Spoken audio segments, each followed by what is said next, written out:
We've been talking about how you find the main idea, the central idea of a text. And we'll be doing that today with another text.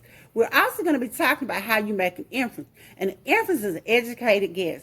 The text I'll be using today is entitled, How to Tell If a Cat Loves You. You can tell I like cats. Goes along with the other video. So we're going to go ahead using our handy highlighter, and we're going to highlight our title, How to Tell If a Cat Loves You. Then we're going to look for our subtitles. And so our first subtitle actually starts at paragraph 4. It's called Niggling Your Legs. So I'm going to highlight that. My next paragraph with a subtitle is Brings You a Presence. I'm going to highlight that. After that, the next subtitle is Headbutting You. I'm going to go ahead and highlight Headbutting You. Staring into your eyes. Let's highlight that. Showing you its belly. Again, we're going to highlight it. Curving the tip of his tail. That's highlighted.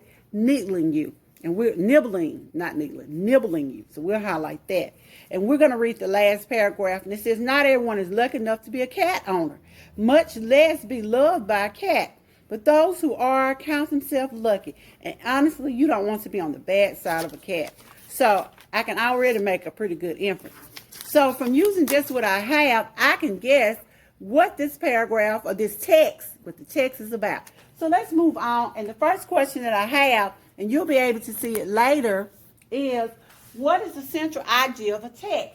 And then I made sure to emphasize what the strand was that we were looking at. And it's RI 7.2. So RI 7.2 tells me that this is a reading text, that is informational reading, which means it's nonfiction, and that for this strand, we're looking for the main idea, the central idea of the text. The first question says, what is the central idea? And the first choice option we had says A, if a cat loves you, you would never know it. Then choice option B says, a cat and a dog show love in the same way. C says, a cat has several ways to show love. So when I go back to my text, and I look at what I have, and the title of my text says, How to Tell If a Cat Loves You. So in my mind, I go, bingo.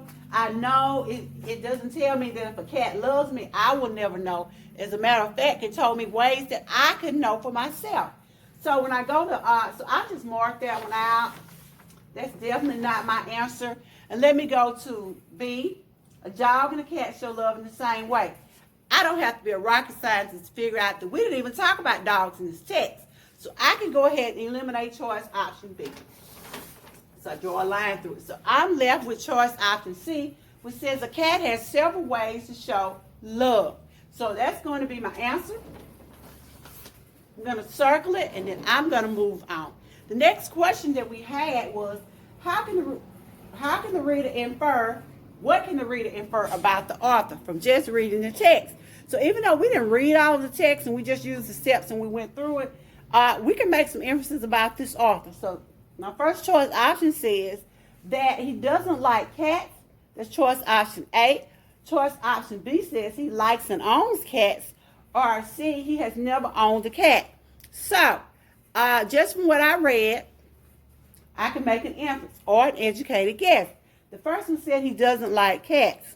Remember when we read the last paragraph of this whole text? It says not everyone is lucky enough to own a cat, to be a cat owner, much less be loved by a cat.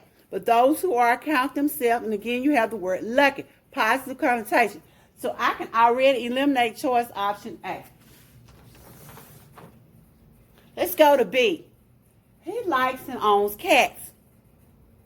That sounds like a pretty good answer to me, but I'm going to make sure that I at least check choice option C. So let's look at C. He has never owned a cat.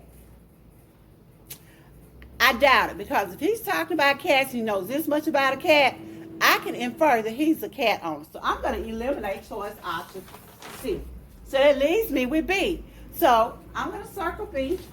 B is my answer. Whenever we're reading text and you're not quite sure about the answer, my suggestion to you is use process of elimination.